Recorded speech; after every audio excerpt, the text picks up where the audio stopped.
graça e a paz. Em nosso curso básico de vida cristã, livro 4, Cosmovisão 1, a palavra revelada. Capítulo 6, princípios para se obter revelação. Na aula passada, no capítulo 5, a revelação no Espírito, apresentamos os seguintes fatos. O que se entende por revelação, o que significa o termo dinamis, quais são os 4 fatores essenciais para se obter revelação e como discernimos os sinais da revelação. Então, hoje, vamos estudar os princípios para se obter revelação. A objetividade da revelação divina é o testemunho do Espírito no crente. Então, a Bíblia, as Escrituras, ela tem autoridade, porque o próprio Deus a toma e fala através dela. Essa palavra revelada, proclamada na linguagem da igreja, é atestada pela palavra da Escritura. Amém? Então, desta maneira, há 3 formas: a pregação, a revelação e as Escrituras, que convergem no nome único de Jesus Cristo, no qual Deus se revela. Ok? A revelação especial inclui a ação sobrenatural no coração do ser humano, que confirma a verdade da palavra de Deus. O ser humano só pode ser salvo se crer no Evangelho. Nossa premissa, ok?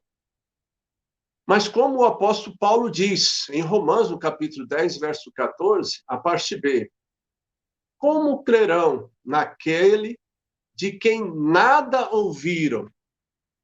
Como crerão?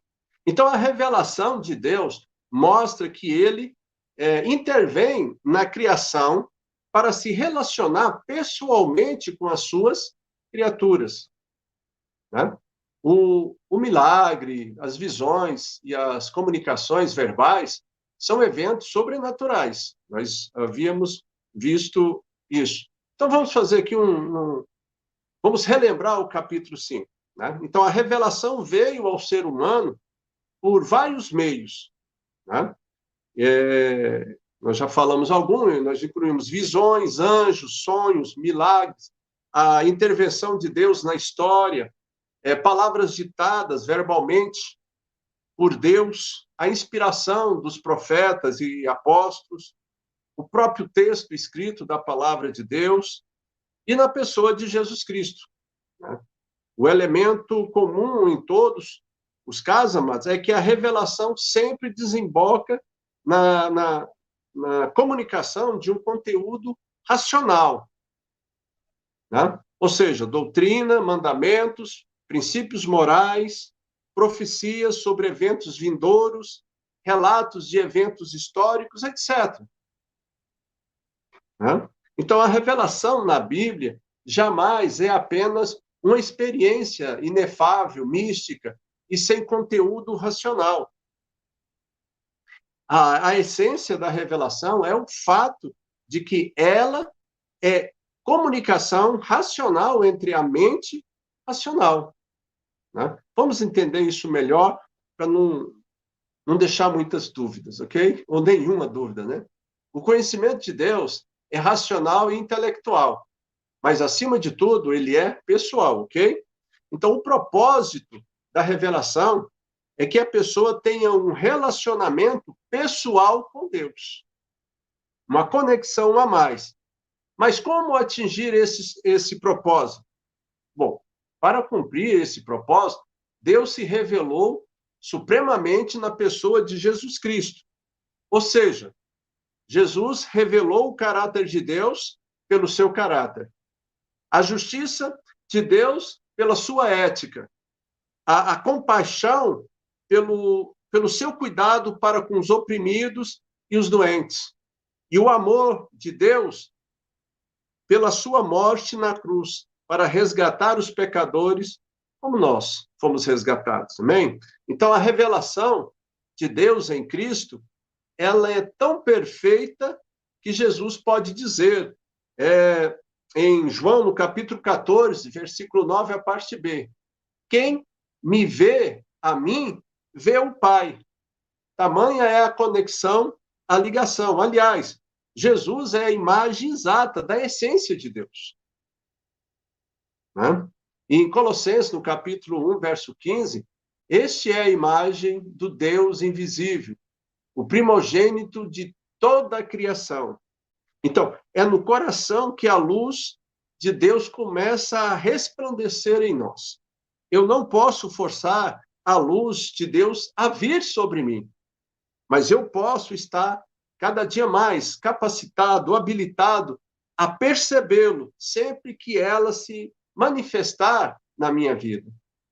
E por isso que nós buscamos conhecer a palavra de Deus. Por isso que nós buscamos estar mais próximos de Deus. Princípios nos quais devemos estar inseridos se desejamos alcançar revelação da parte de Deus. Ok? Então vamos lá. Primeiro, um coração consagrado a Deus. Amados, todas as vezes que a nossa consagração e obediência a Deus são quebradas, uma nuvem escura vem sobre nós. Tornamos-nos como cegos para as coisas espirituais. O pecado é algo terrível que produz insensibilidade no nosso coração e nos incapacita de ver e ouvir e receber de Deus. Então, a revelação é para aqueles que obedecem, que têm um coração consagrado, um coração dado a ofertar a Deus. Amém? Por quê? Porque existe muitos servos do Senhor que não conseguem entender as coisas espirituais. Talvez você possa questionar a respeito disso. Bom, a nossa resposta seria: porque são servos que erraram no coração. Esse não é o único, mas talvez seja o principal motivo da cegueira no meio do povo de Deus. Mas os que andam em obediência, como nós citamos agora, se tornam cada vez mais sensíveis, cada vez mais próximos, cada vez mais aptos para receber de Deus no seu espírito. Amém? Segundo, um coração ensinável. Eis o problema de muitos crentes. Com relação ao ensino, há dois tipos de enfermidade que está no meio do povo de Deus, no meio dos crentes. O primeiro é aqueles que julgam que não devem aprender nada com ninguém, pois Deus virá ensinar tudo para ele. Ele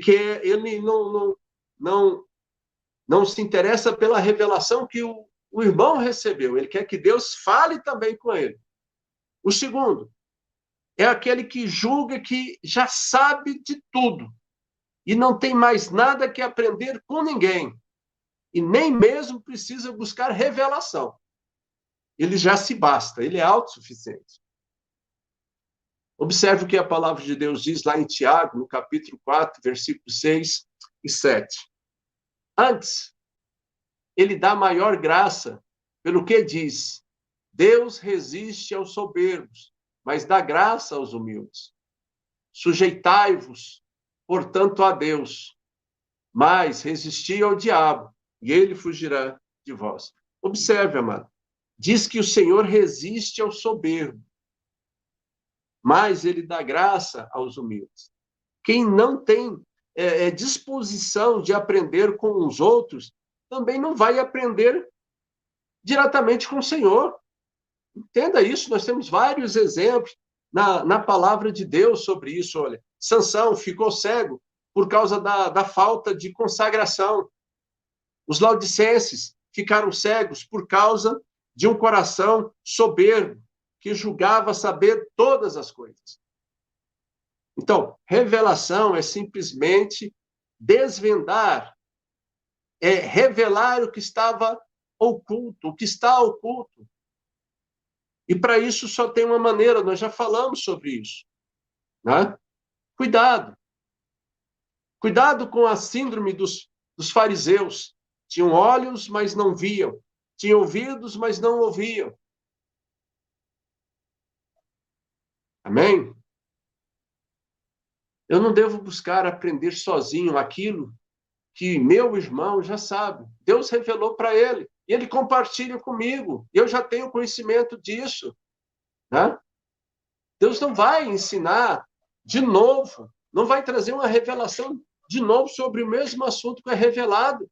Por isso que nós temos que compartilhar a palavra.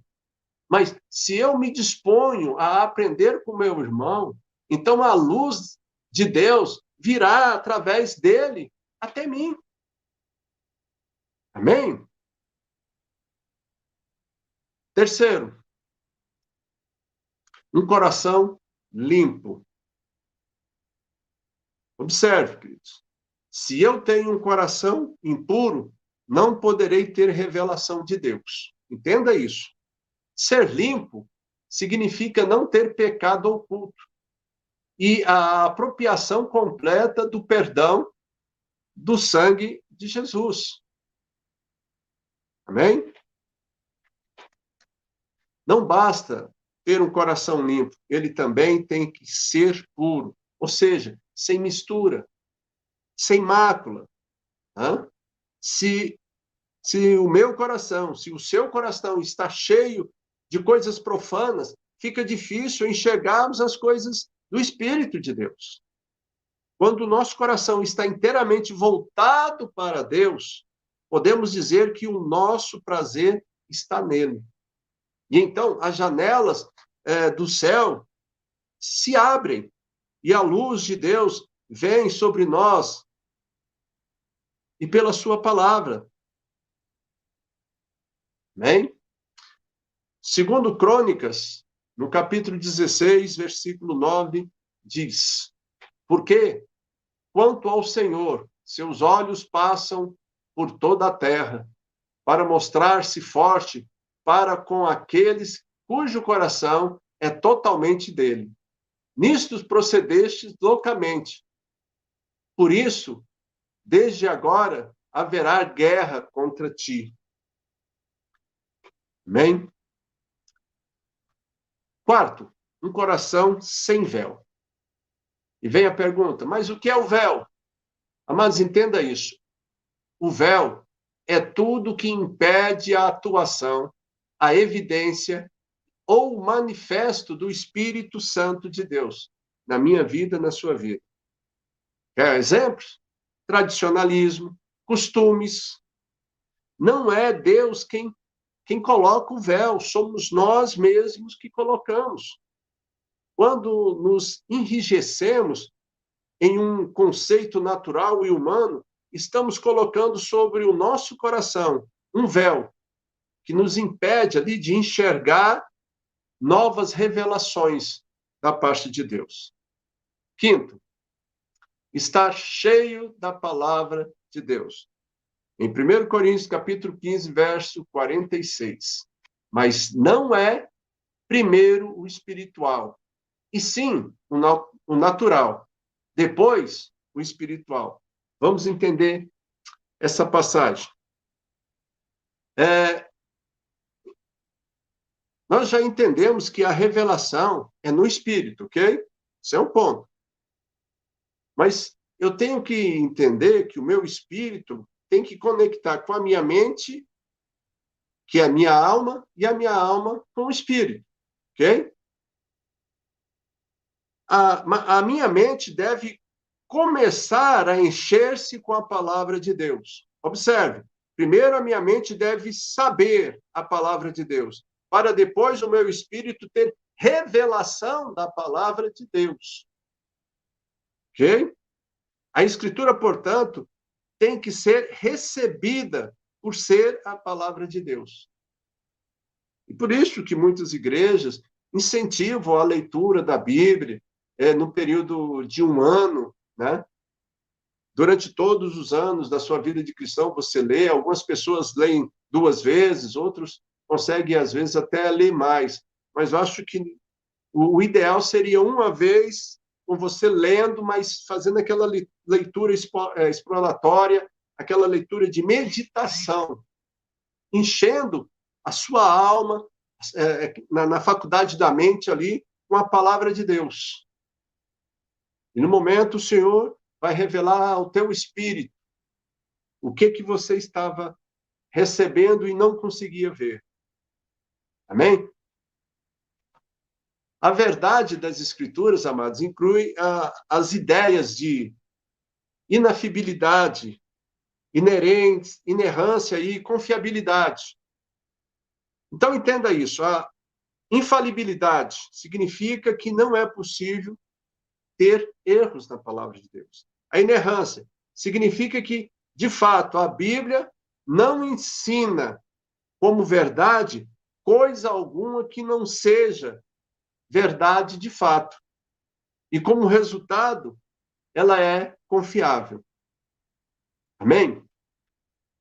Então, vamos lá. O Logos e o Rema na palavra de Deus. Então, são termos ali utilizados para traduzir unicamente uma coisa: a palavra de Deus. Mas há uma diferença entre eles, pois o Logos é a palavra escrita e o Rema é a palavra viva. Vamos entender isso melhor. Vejamos alguns exemplos bíblicos da utilização desses termos para ficar mais fácil. Primeiro, aí, a letra A, o Logos. É um termo grego, né, que tem um sentido primário de razão, palavra, fala, discurso, definição e princípios. Ok? Então, visto que Deus aparece como a mente divina, os seus atos podem ser concebidos como atos que se manifestam através da razão ou da palavra. Então, visto que o termo logos pode significar palavra, é natural que o evangelho de João tivesse usado o termo como significado de revelação, né? João, no capítulo 1, versículo 18, fala assim: ninguém jamais viu a Deus, o Deus unigênito, que está no meio, ou melhor, que está no seio do Pai.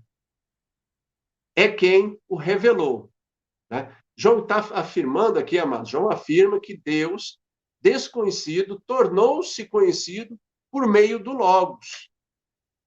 Tá? Vamos explicar mais um pouquinho. Então, Logos é aquilo que Deus falou e que foi registrado nas Escrituras para nossa orientação. Ok? Isso é Logos. Vamos ver alguns exemplos na palavra de Deus. João 14, versículo 23, a parte A. Se alguém me ama, guardará a minha palavra. Né? Então, essa minha palavra é Logos, a palavra escrita. Ok?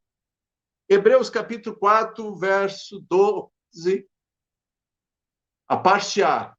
Porque a palavra é viva e eficaz. Aí tem um parênteses aí explicando Logos, palavra Logos. E Colossenses capítulo 3, versículo 16. A palavra de Cristo habite em vós abundantemente. Tá? Deixei entre parênteses o que significa a palavra e abundantemente. Né? Ok? Então, vamos observar aqui. No início do Velho Testamento, temos o registro de que a mente divina planejou e a voz divina falou na criação de todas as coisas. Esse foi o princípio. E através desta palavra, a criação física veio à existência. Ok? Bem como no Novo Testamento, a voz divina, mais uma vez, falou. E é o que indica o começo ali de uma nova criação, uma nova aliança, uma nova revelação. João capítulo 1, versículo 1. No princípio era o Verbo, e o Verbo estava com Deus, e o Verbo era Deus. Né? Então, o nosso mais elevado conceito religioso é aquele que ensina que Deus compartilha de sua natureza com o homem, através da redenção. Isso consiste na completa transformação dos homens segundo a imagem de Cristo. Esse agora é o objetivo de Deus, que nós sejamos transformados à imagem de Cristo e tenhamos o caráter dele. Vamos tentar fazer agora uma conexãozinha aqui. Observe, sem o conhecimento da palavra escrita, nunca chegaremos à experiência da palavra viva, a palavra rema. Por isso, nós devemos ler, meditar, decorar versículos da palavra de Deus. Ok? Continuando. Primeiro, devemos ter a mente cheia do Logos para que o Espírito Santo nos traga o rema, a palavra revelada. Né? Lembre-se, o Logos é o fundamento do rema. Porque se não tivesse a palavra escrita, não teria como haver manifestação do rema, que é a palavra viva. Ok? B, o rema é a palavra que Deus está falando conosco pessoalmente.